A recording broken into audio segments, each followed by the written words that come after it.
Welcome back to Just Giants with Grump and the Cranky Fan, the best damn podcast for the best damn football team. I am your host, the Football Grump. With me, as always, is Mike, the Cranky Fan, and we are back for another Tuesday morning episode.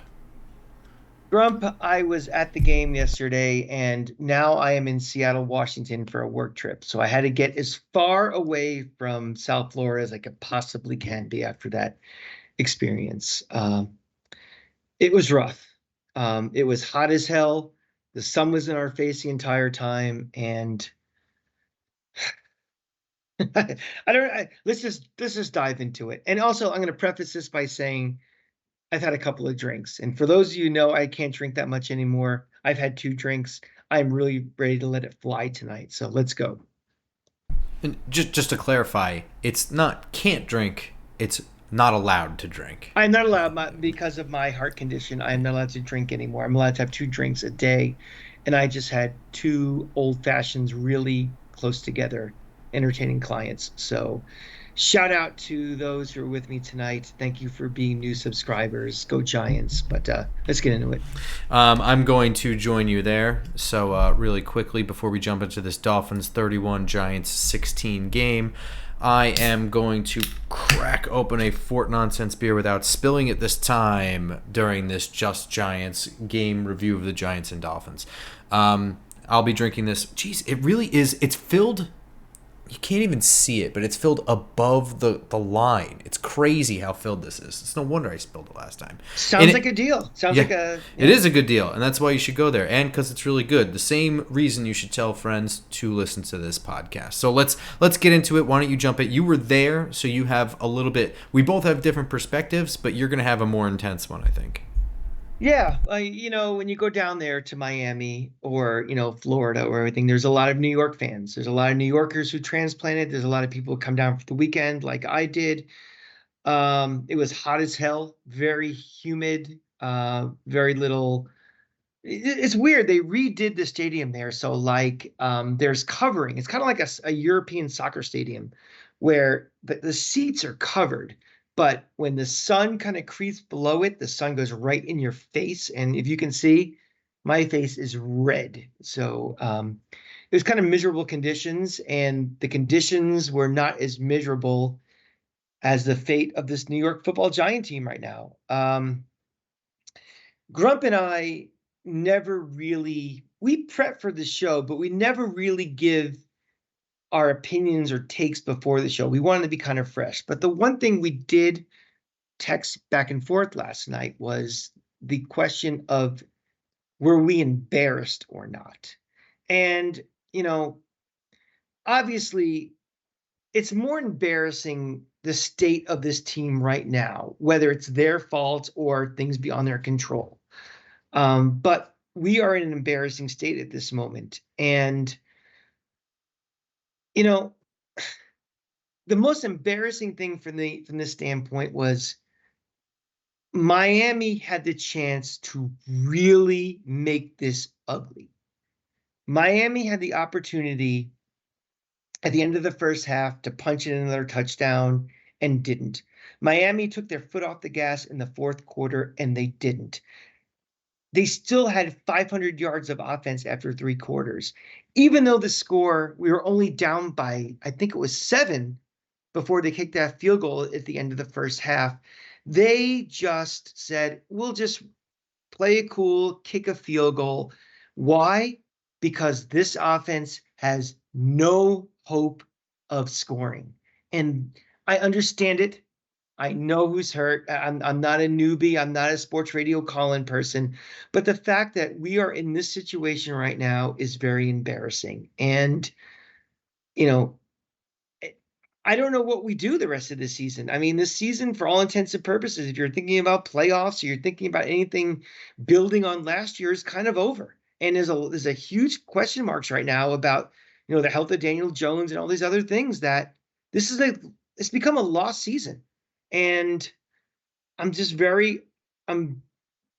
as down as I can be, because you guys remember what I said before the season started. This is the first time in 35 years I was more excited about a Giant season than a Gator season.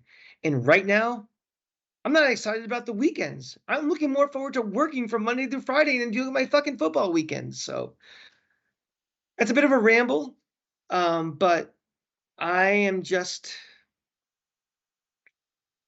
I'm numb. I'm really numb at this point. So I'm gonna temper this down a little bit. So that there are you're right. So it's really the state of the team that's embarrassing. What didn't happen on Sunday was an embarrassment, I don't think. I didn't think that game really truly was as embarrassing as I was bracing for it to be. And when you really consider the situation they walked into and the way that they had been playing the weeks prior, I didn't have a huge I mean, this was the result that I think made sense. I think, like, if you just put it on paper, you'd be like, yeah, I get it. This I could see that. This is a, I just want to I'm with you in that I'm numb. I'm with you in that it feels like lost season. I'm with you with everything that you said, but in reviewing for this game, I like Dan Duggan in the top of his piece said that it was a game that never felt close, and I just disagree with that flat out. Right? I mean, at the end of the first half, it was legitimately they could have been down by 1 at the end of the first half if it weren't for a missed field goal, 55 yards. And it ended at 17 to Look, I already know what you're going to say, but dial it back. The sentence reads, never felt close. It was literally close. And not at the very beginning of the game, at halftime. At halftime, it was close. The beginning of the game, they did exactly what I wanted them to do. Go back and listen to the show from Thursday night, Friday morning. They did the blueprint of what they wanted. I wanted them to run the ball. I wanted them to try to control the clock, to keep their offense off the field. And for about a quarter, they did exactly that. All right, hang on. Do you want to get into the offense? Because I'm with you. So no, I'm getting there. I never felt, in spite of what the score was, even though we were down by 7 before the field goal at the end of the first half, even though we were down by 2 scores, it felt to me like getting those 7 points or those 14 points or those 17 points was impossible. And that's why I felt like it never I felt during this game like whenever Miami wanted to, they would just say, okay, regular offense, do your thing, and it would be out of control.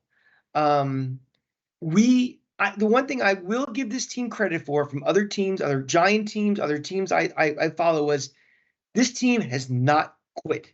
This team is still playing hard. This team just simply right now does not have the talent to compete with elite teams, much less average teams. So, the 3 turnovers, that's fantastic.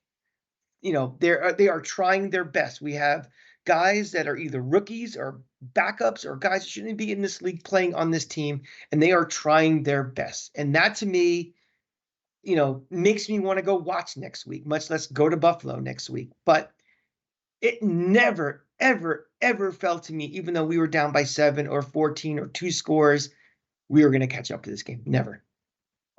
Okay, so I know that it feels that way, but I also think that you probably didn't rewatch this game.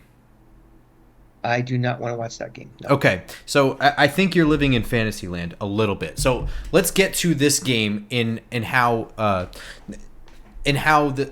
this game was going to go, right? So this is a historic offense that the Dolphins have. In fact, they put it on the screen during the game. This is like the number 2 most points per game in a season right now. This eclipses the 07 Patriots. So going into this game, the biggest struggle was always going to be, forget who's injured and who's not. Pretend everyone is on paper. The biggest struggle was always going to be, how do you stop this offense from scoring? They only scored 31 points. And you can say that they took their foot off the gas. You are really erasing out several drives in the first half. 3 turnovers. Almost a fourth. Now, this is a defense that not only put points on the board, but it actually, generated turnovers. It stopped them, forced punt. But the offense only became a problem in this game when the injuries just completely multiplied and fell apart. Now, going into this game with the actual rosters that were going to play, this offense was going to be... I could have... The way that we're playing, the way they were game planning games, what they had to deal with, I think I guessed that we would score 8 points in this game or something, like just pathetic. I had nothing to base that they would actually put an offense on the field. Man, the first half, they really had stuff working. And it had to be perfect in order to score every time, and they're just not capable of playing perfect right now. But from a game plan standpoint, exactly what you said before, they came out knowing how to play. They did not play conservatively. They did throw the ball on slants. They had people downfield for certain little packages. They did whatever they could to scheme things to work. In fact, they almost had where this game was 17-10 at half. It was 14-10 with I think like 2 minutes left in the first half. That happened after a Darren Waller dropped a touchdown. On exactly the kind of play I said that they need to start running. If they're going to run all of this short stuff that everyone's jumping in front of and crashing down on, then if you run a double move off of it, you can burn them. And it worked. Had that not been one of the best corners in the entire NFL covering Darren Waller on that play, I think that's a cakewalk touchdown. And they finally called it. And wouldn't you know, I would consider that play as a call, as a design, a success. That was just a great defensive play by Xavier Howard. That right there tells me they were calling play. They were on the verge of scoring touchdowns here and there. That's way better than what I was expecting going into this game. Way better than what I had thought. I don't know what you had expected from this offense now without John Michael Schmitz as well. And man, did they play musical chairs on the offensive line the entire day. I would say in this game, I'm giving a star to Matt Breida. Didn't have anywhere to run behind and still managed to make what he could out of what he had. Additionally, on offense, I'm not giving a star, but it's time I give a shout out to Eric Gray. They gave him legitimate offensive snaps. They legitimized his roster spot, really. And I thought he looked pretty good running the ball when he could. He didn't look any worse than Matt Breida in the plays that went badly. I think that he had a better block than 5 offensive linemen on Christian Wilkins at one point. That was huge. The block was big, and the block to me was kind of like you are justifying you are still on this roster by making a play like that. But he also... And again, the biggest asterisk you can make in this universe, he still only averaged 2.1 yards a carry. That's nothing. No, it's not. And so that's kind of what happened with this offense. Like I said, they had to be perfect in their execution in order to make this game, work.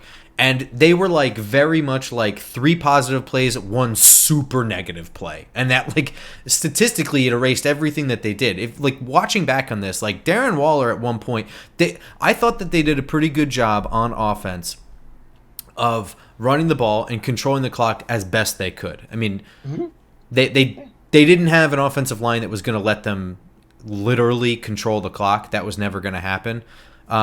I thought that they involved Waller really well. They got him open. They schemed him into good situations, and he made the best of the situations he had. I have a star for him. Yeah. I do have a star for him. I think, what do you have, 89 yards on how many receptions? It was pretty high. So, and it felt like for the first time this year that not only is he the focal point of this offense, he actually was doing things by being that focal point. So I gave him a star.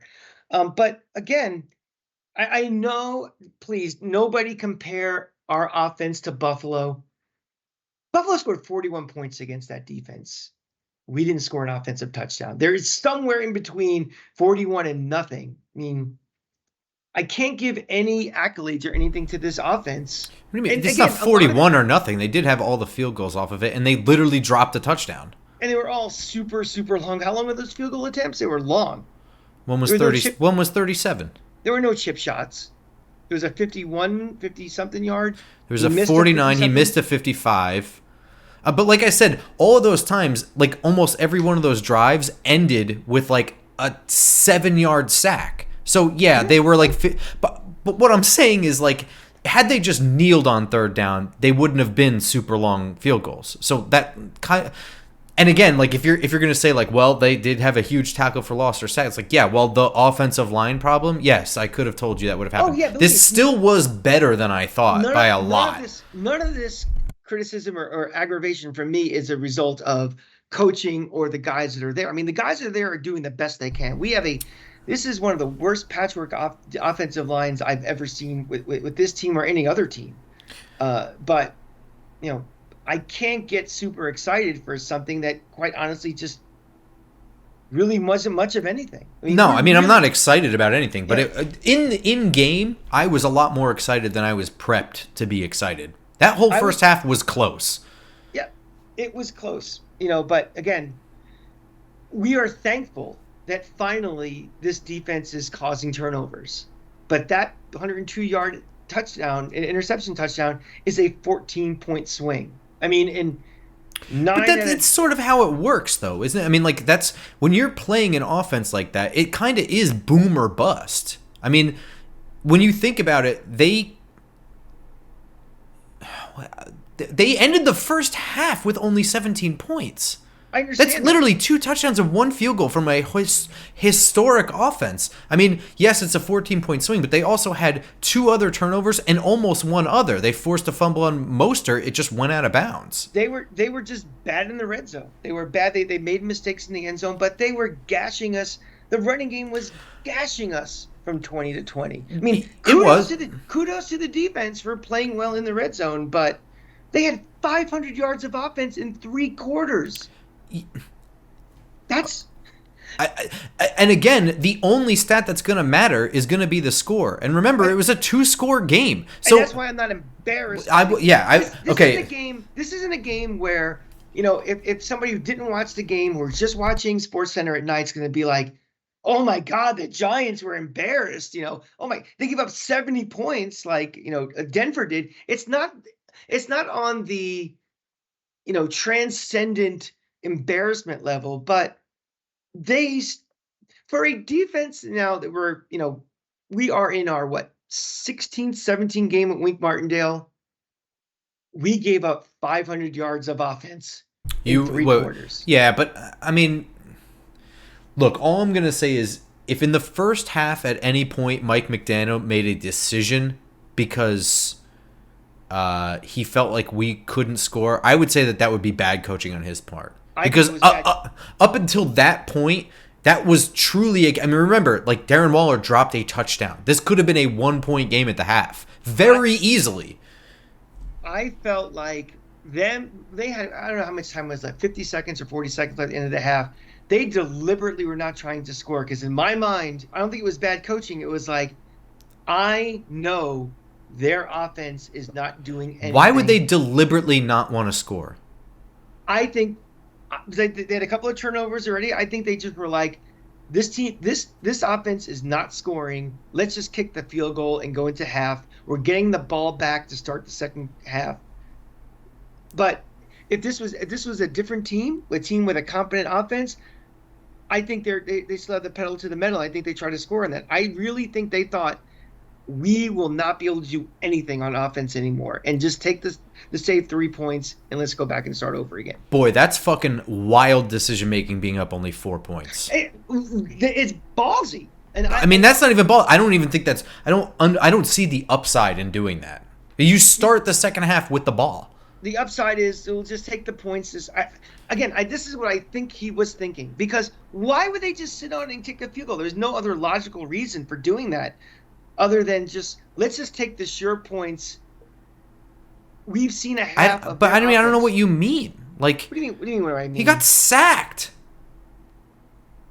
But even look at what are the 2 or 3 plays before? There was no urgency in that final minute. I mean, he dropped back to throw and got sacked. I don't know what to tell you in that. I don't know why you think that. Because on that final minute before the third down play, there was, or whatever it was, the second down play where he got sacked, there was no urgency. There was no 2-minute drill on that. It was all just very, we got 3 points in hand. We're not going to do anything foolish. We've had a couple of turnovers already. Let's go into halftime and kick a field goal. I don't know. I think it's the opposite. I think they thought that they were going to cakewalk down the field, and then he got sacked, and they were forced to kick a field goal. Yeah, I mean, I agree that they were not like running up to the ball, but on like every single play on that drive, they were getting like 12 yards, 15 yards, 13 yards. It certainly did not feel like a 2-minute drill or like let's try to get But I think you are overthinking that. I think what happened is that they were in a rhythm. It was going very well, and then oh fuck, and they didn't really have the time because they were just walking up to the line of scrimmage. They were forced to kick a field goal. I don't think that they tempoed down. I think they still had 2 timeouts left too, so they weren't forced to do anything. Well, I guess so, but I mean, I really think. What do timeouts matter if you have no time? I could be completely wrong, but I really think it was one of those. You know something? This offense is not doing anything. Let's just take the points. Let's move on. And that's how I felt. That's how I felt. Even the whole fourth quarter was. It was like we were only down 2 scores. This is a coach that ran the same trick play against the Broncos twice. I just don't see the basis for you arriving to this conclusion. I just saw what I saw on the field. I saw. But no. You saw one without urgency, but you're drawing a conclusion that it was done. It was it's my opinion. I can't look into his brain. That's yeah. Yeah. I don't know. That would be like almost fireable, because if they lost this game and at any point that was like came forward, that's like horrendous coaching. Hey, that is like the cockiest shit you could pull. We have seen arrogant, obnoxious, ill-advised coaching from every coach in college and the NFL for dumb shit like this. You don't play with fire. I mean, if I'm a head coach, I am a disciple of C. Spurrier. It is you fucking crush somebody's soul in the first quarter. You go up big, so there's no chance for dicking around. Don't ever give a team any hope at all. I never want to alter my game plan. If my game plan is going to work against you, my thought process is if you take your foot off the gas, you're just you start playing not like you practiced to play for this game. Don't do that. At the start of the fourth quarter, this game was it was a 2 possession game. We're down 15, I think. Started the fourth quarter. I think so. They had 20 yards of offense in the fourth quarter against a defense that was, again, when you're there, you don't realize this, or maybe they said it on TV. The visitors' bench is right in the sun. No, somebody else said that though. I mean, we were fine until halftime because we were sitting about 30 rows from the 20-yard line behind the giant bench. And up until halftime, the sun wasn't that much of it was warm, wasn't a real factor. That sun kind of dropped a bit after halftime right in our face. You can see my face. It's all red. That's in the second half. So you have a defense that's, tired, a defense that's been chasing an elite offense and stuff. They only had 20-something yards of offense in that. I feel like the foot was put off the gas on that too. I'll agree with that in the fourth quarter, but by then Daniel Jones got hurt. So that's true. Yeah, well then it's like there's no point. Yeah, I mean we were down 2 possessions. We weren't good to begin with, and now we didn't have a quarterback. So I mean that the fourth quarter for sure. Yeah. Let's talk about well, before we get to the defense, I want to talk about the offense. We mostly talked about it. I thought they did a good job of running the ball in what they could. Remember, this is always under the cloud of in what they could. For what we wanted them to do, right. They did a great job running the ball. Because this has been the problem. My thought process was like, oh, fuck, like the Seahawks game, they played bad because they're hurt. It was like they were hurt and they played bad. This was different. Like they came in with a much better plan, and they were more hurt in this game because they came in without John Michael Schmitz. Was Gary Brightwell inactive? I don't know if he was active or inactive. I got to be honest. When I watched this game live, I was already hammered. My friend's team is the Bills. I went to his house early for the London game at 9:30. So we were, as our friends across the pond would say, proper drunk for the Giants game. So I was in it with it, whatever, but the transition from that early game to the second game, I wasn't paying attention to shit. Like I was there for kickoff, and I was proud of that. I don't know if he was active or inactive, but it was surprising that Gray was in that next rotation of running back. He has to be. Look, let me rant on this for just a moment. I have nothing to say badly about Eric Gray in this game. I thought he played pretty well. As a rookie we're talking about. I know what he looked like in the preseason, so I know what to expect, etc. They had to justify his roster spot. I've spoken enough on it, on the decision to choose him over Jayshawn Corbin or whatever else, but putting a guy on there that clearly wasn't ready to play on the 53-man roster, they gave him a special teams role. He's not good at it. He needs more than that. He needs to justify his existence. He looked like a running back in this game. He didn't look like a great one, but he looked like a running back in this game, right? He looked like a running back that had no offensive line to run behind. That's right. And no passing game. But to even that. so, That's like fine. he had there was a small holding penalty on Ben Bredesen, not a bad call, but it wasn't a huge hold that really opened up a lane. And on that play, he had a 21-yard gain. I'm confident he would have had a 21-yard gain had the hold not occurred. I'm not 100% obviously because it happened kind of at the hole, but he looked good in the plays that he's in. He looked like he understood. He looked like he belonged. He did not look as overwhelmed as he did early on. The offensive line, I'll say this. Look, I don't really know how you come into this game with a plan in terms of depth. I don't know. But it didn't look like they had a plan in case something happened at center, did it? Because there were guys out there, and I had my friend asking me, who's that? And I'm like, I don't know who that is. I got to be honest with you. Practice squad guy out there. Yeah, they had 2 practice squad guys out there. But this is the problem. I mean, we our big concerns in this offseason were just depth, especially at the tackles. And, when you don't have a very good offensive line to start with, that implies you have no guys behind them who are going to push them to start, let alone justify roster spots. And, when you lose key guys, this is what's going to happen. So I give them credit for trying. I didn't sense quit, other than maybe Evan Neal. Me either. But they're just simply not NFL quality starting offensive linemen. And when you're in this league, even if you are, a not so good defense, if you are not a starter in this league, you are going to. Coaches are too smart, players are too smart and too good. They are going to exploit it very quickly, and that's what happened. There's another element to this, too, in that it's just the sheer number of replacement guys playing right now. So, like, Evan Neal has been the right tackle always. Penciled in at right tackle at the beginning of the year. He's been the right tackle all the way through. But right guard, center, left guard, and even left tackle, these are all guys that are moving around. So that makes the guys that do know what's going on and how to play the position, it makes them worse. It makes Ben Bredesen worse at his job. It makes Mark Lewinsky even worse at his job. So even the guys that aren't that bad are going to play worse just by the sheer shockwave of how much you've moved around the offensive line. I really don't think we have to explain ourselves about this, and neither do the Giants. I mean, this is what it is. This is not baseball. We can all of a sudden make a trade mid-season.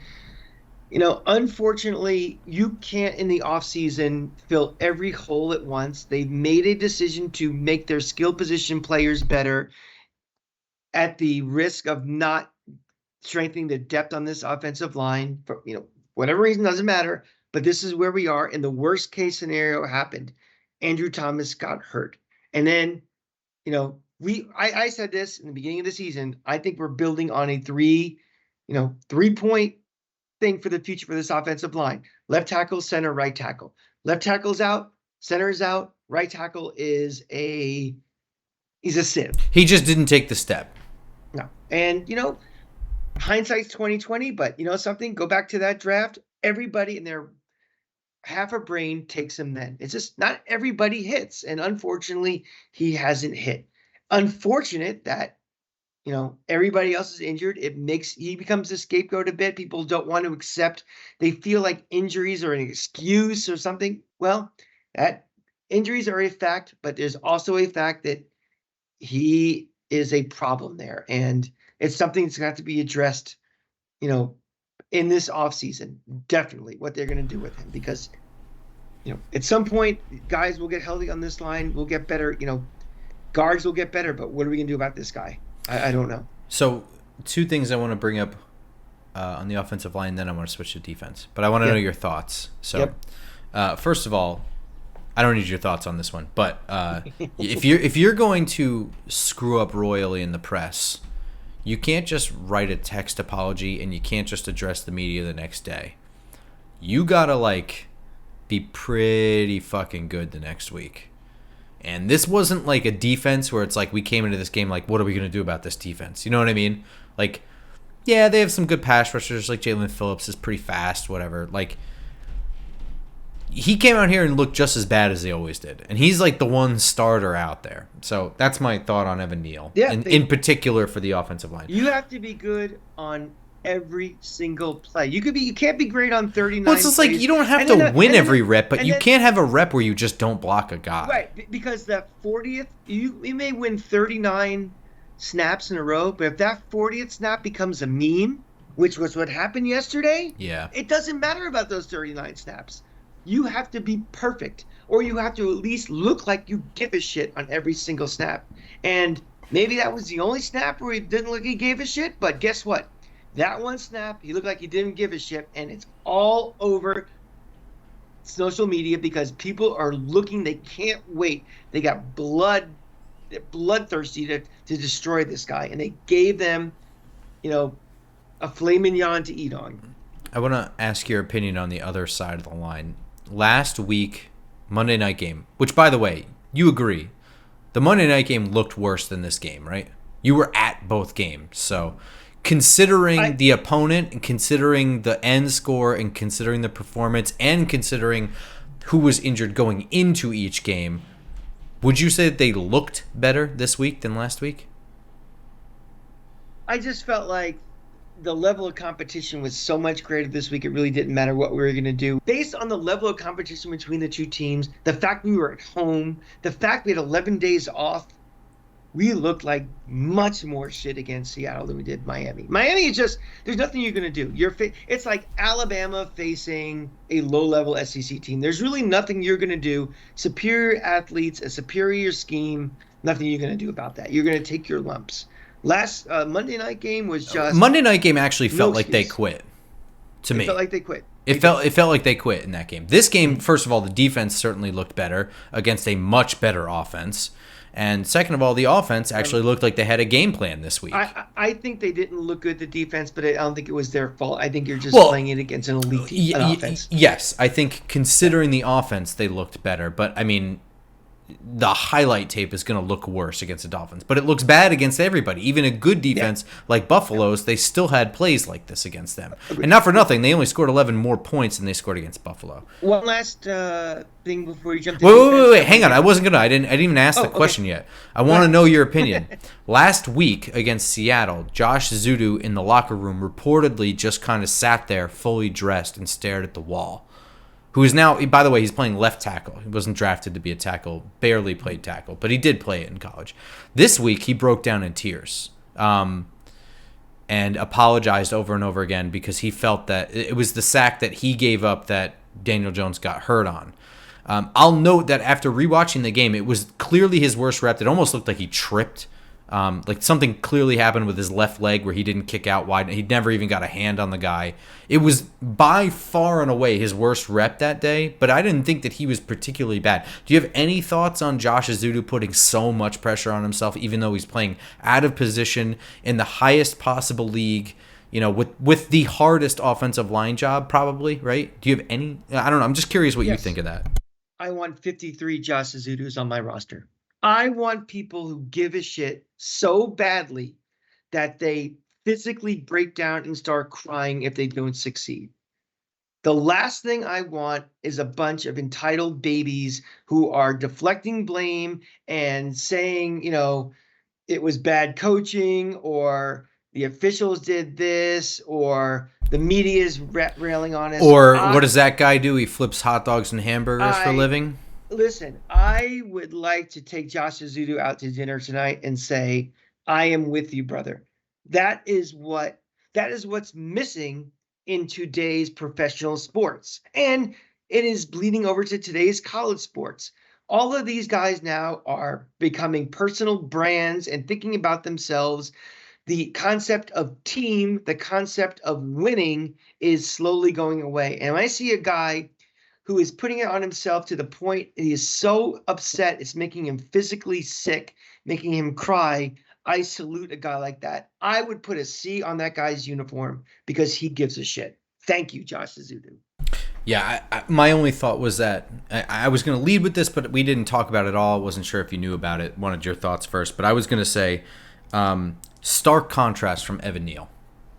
Evan Neal objectively is playing the position he should be pretty good at in his second year at it, and his attitude about playing poorly was and I know it's like one little diatribe that he went on in the entire time he's been here. I acknowledge that. It was literally one day in his Giants tenure that he spoke out of turn, I guess, or whatever.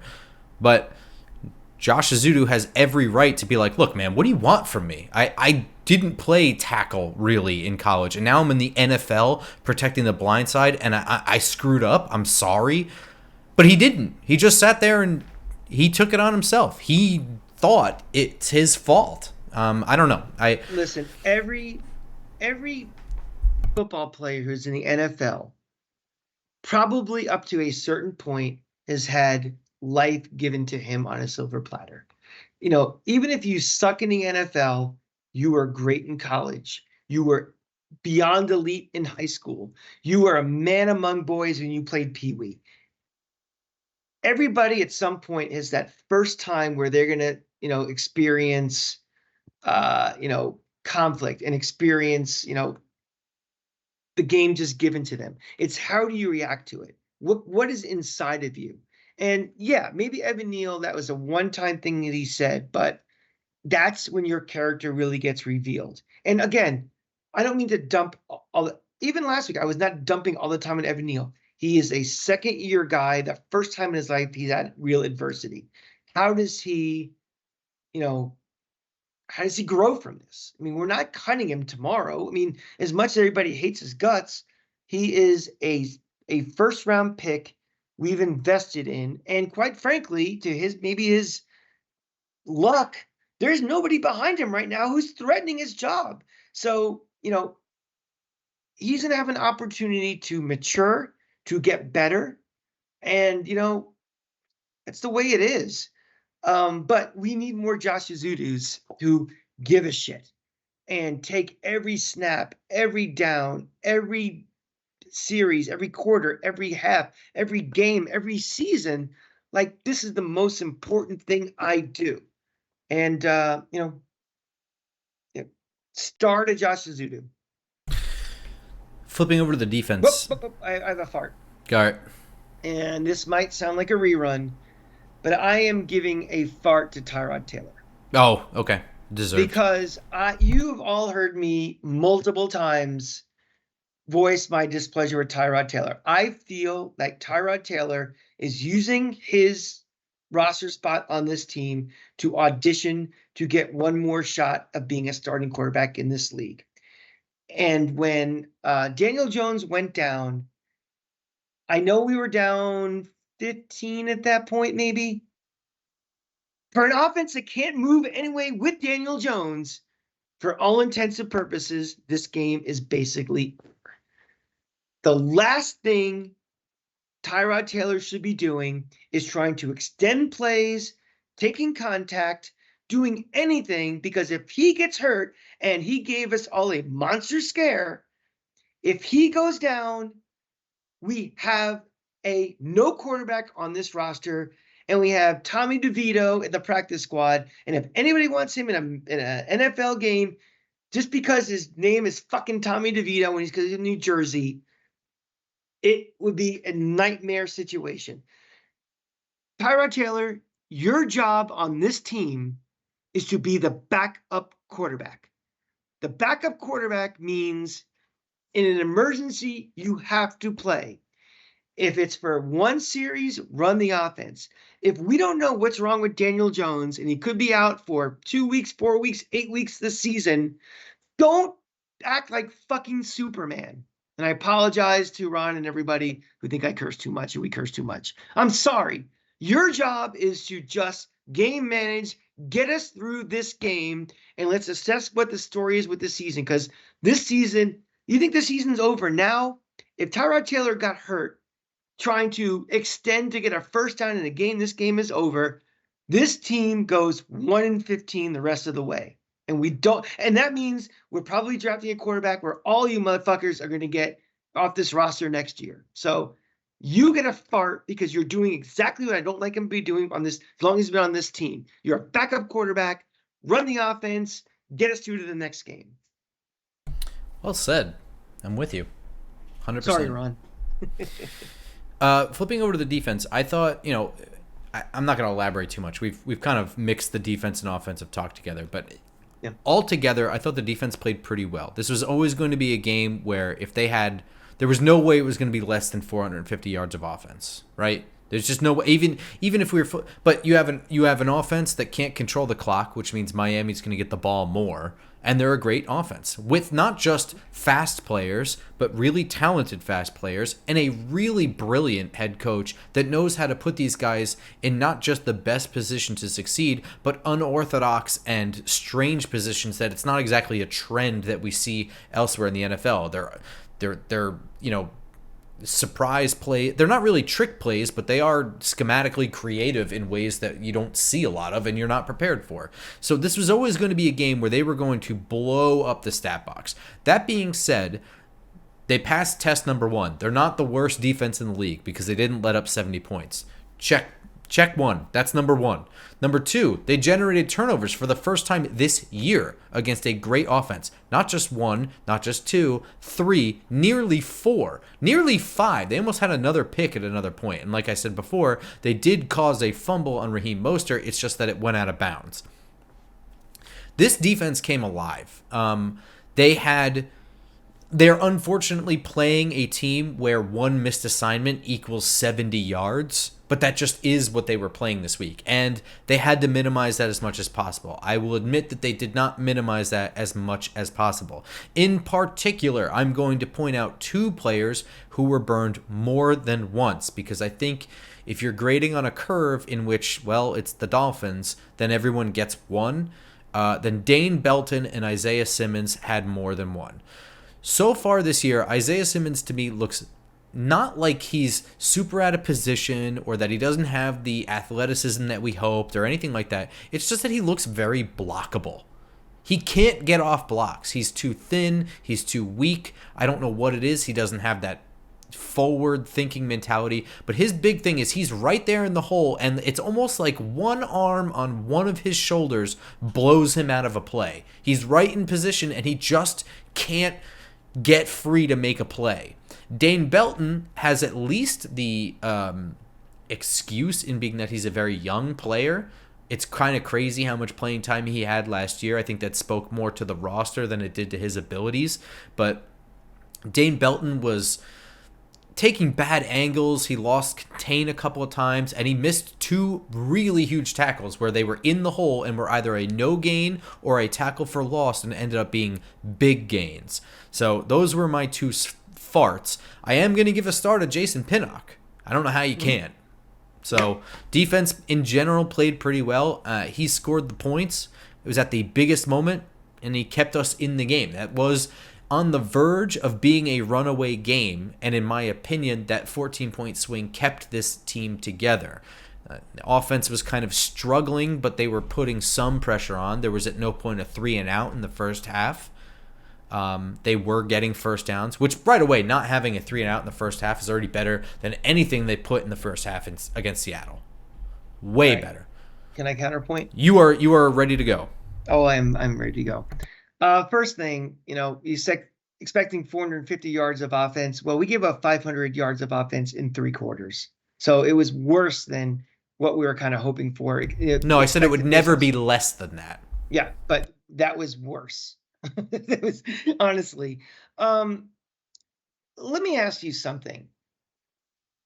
Based on Wink Martindale being here, based on, would you say our defense is relatively healthy? I would say that the Azeez Ojulari injury is a big one. Okay. And he only played half this game, but other than that, they are healthy. Okay.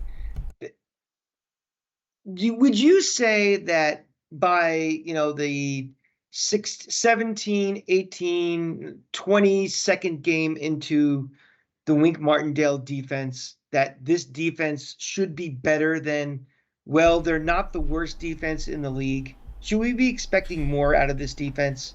I That I'm gonna agree with that up until this game, but I'm not going to include the stat line in this game. They had 3 turnovers in this game, and it's a I, crazy offense. I'm not I, going to. I will say yes up until this game, but I'm not going to include this game in that comment. I mean, I fully expected, and it was my biggest nightmare that, in the back end, in the secondary, they were going to get destroyed. We have, and you can't even realize how fast these guys are until you actually see it in person. All of these guys are fast as the wind. My God. I mean, I've been to college games where it's a mismatch. I was at the SEC game when Bama played Florida in 2020, and Waddle was on that team, and my God, the speed was everywhere. I've never seen in person an NFL team as fast as this team. But so I expect them to throw for 1,000 yards and guys being wide open all over the place and big chunk yards. I'm just continually be mystified and disappointed by their running game, and these guys just gashed this defensive line and these linebackers, and guys are getting to the second level and just taking off almost at will, and that's what's really disappointing. I understand that this is an extreme level of offense that puts a lot of pressure on everything, but you know I was hoping by this point this defense would be something that's like, okay, maybe this defense should be like what the signature of this team should be. And we've given up a lot of points this year and a lot of yards that I just expected by this point the defense to be better. We paid a lot of money, for Leonard Williams, for you know, Dexter Lawrence. We paid for you know, I don't know. I'm just frustrated that this defense should be better than it is. They've been, I understand that the point total was down and we finally got some turnovers. Turnovers are also a little bit random too, but they're putting themselves in a position to cause turnovers, which is great. But I need this defense to be more than, well, they're not the worst in the league. And right now I feel like it's, well, they're not the worst in the league. Yeah, I don't know. Um, I'm upset with their run defense just as much as you. Um, We fully expected going into this season, we made the commitment we're going to be very young in the back end. We're going to take our lumps. We accept that. And I'm not giving any farts to any corner. I'm not giving farts to, the secondary. I actually almost gave a star to Deontay Banks. Yeah, I mean, they're doing the best they can. And, something, this is going to pay dividends, playing the best of the best. So that's not like, oh my God, these guys suck, these guys suck, these guys suck. It's just, okay, you're so concerned about, and the offense is so unusual. But when they're just running simple, running plays and they're just getting gashed, it's. I mean, I don't think that their running plays are simple. They certainly were successful. I'm not going to defend the way the defense played the run. Certainly not. But I think that they're like there's like some plays where they have like 3 offensive linemen already moving to the second level like incredibly fast. They had like 3 or 4 different reverse plays that were really weird where they're pulling all kinds of like they had like all 5 linemen like downfield on this crazy looking reverse early on in the game. It was wild. They were also missing their left tackle, weren't they? Yeah, and that's why I'm not like hyping. That's why I didn't give a star to Kayvon Thibodeau. I don't. I'm not gonna. I'm not gonna give him a star, but he's I'm clearly he's stepping up. Yes, yeah, but it wasn't star worthy. He was playing against a backup, so whatever. Agreed. But just in general, I thought the defense is kind of they're coming along, and I think that had this been not this. I mean, like some of the acquisitions that they had that were brought in to stop the run didn't play a whole lot because they weren't in base defense, just based on schematically what Miami had out there. So like Ashawn Robinson had something like less than 5 snaps. So I mean, like there's just certain levels of like I have to sympathize with Wink. I don't know how you really set up for an offense like this. Had this game been the one in the vacuum where they gave up 500 yards, I could say, well, shit. But it's not in a vacuum. It's alongside what has been a disappointing defense this year. They clearly looked better to the eye, to me, against a tougher opponent this week than they did the other four. I mean, they looked pretty pathetic in some other weeks against lesser offenses. I'm Yeah, sorry. I mean, that I Dallas offense is not this offense at all. that's gonna be perception things. I just thought they were just completely outclassed, and I Yeah, think well, I mean, I they I, did the I best literally just rewatched it though. they did the best they could, but it was just like, again, I hate to keep using college analogies, but it really felt like if Bama was playing, you know, a mid-major where there's just so much talent, there's really nothing you can do. Well, it's just because they were just scoring in like one big shot. But Yeah, but we had nice long drives too. I mean, yes, yeah, we were getting first downs, and we were not only getting first downs, it was like 3rd and 3 first down. So it I was agree. Yeah, three plays, and they were consciously eating like the play clock. It was going down to there was no attempt at all, and I'm glad they weren't. There was no attempt for a no huddle up pace. It was we're gonna bleed this clock, and I was just like, oh my god, somebody actually listens to this podcast. They're doing what I want for once. so that's what I said about the double move that Darren Waller ran. I said it like at that kid's head. Anyway, I have no more thoughts on this game. This game was a goddamn mess. It was not nearly as bad as I thought it would be. The Daniel Jones injury, we don't have any news on it right now, so I guess we'll just talk about that as it becomes. I haven't heard anything awful immediately. That's a good sign. Usually, I mean, like with Matt Milano in the Bills game, we knew at like 11 in the morning that he had a torn ACL and his season's over. So we'll see. Right now, I'm just going to assume that he's okay because the last we heard is Daniel Jones said, I'll be okay. Well, I mean, we'll see. We'll see, but that's all I have to go off of right now. Yeah, I mean, we go what they say and we go what coach speak is, but until we hit the actual report, I am just a negativist, and I am fearing the worst. I'm fearing because he said it felt similar to it did the last time. And again, he's not a doctor, but he also knows his body. So I am hoping it was just a bad hit and it's going to be sore, and he can play with a tolerance of pain. But if he's not, we are going up to Buffalo next weekend, and I don't know what we're doing. We have to get our heads examined.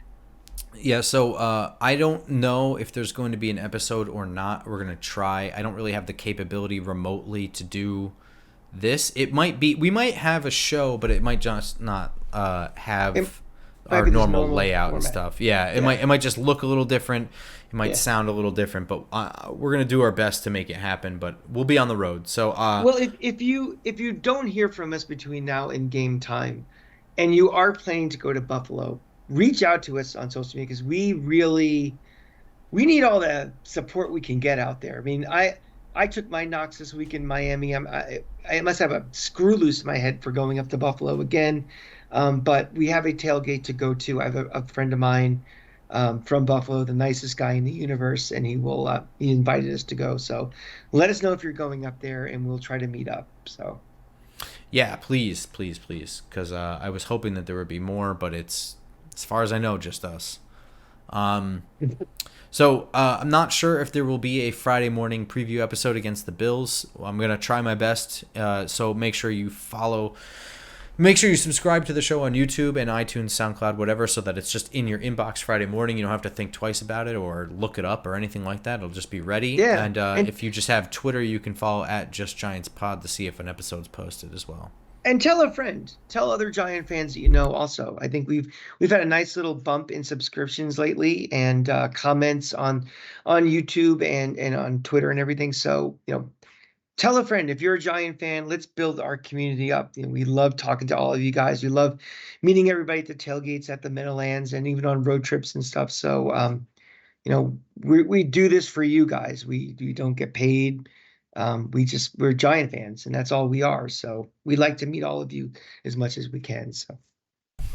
And if you want, you can talk to us on Twitter as well, at the Cranky Fan, at football_grump. And we will see you guys soon. Until then, go Giants. Go Giants.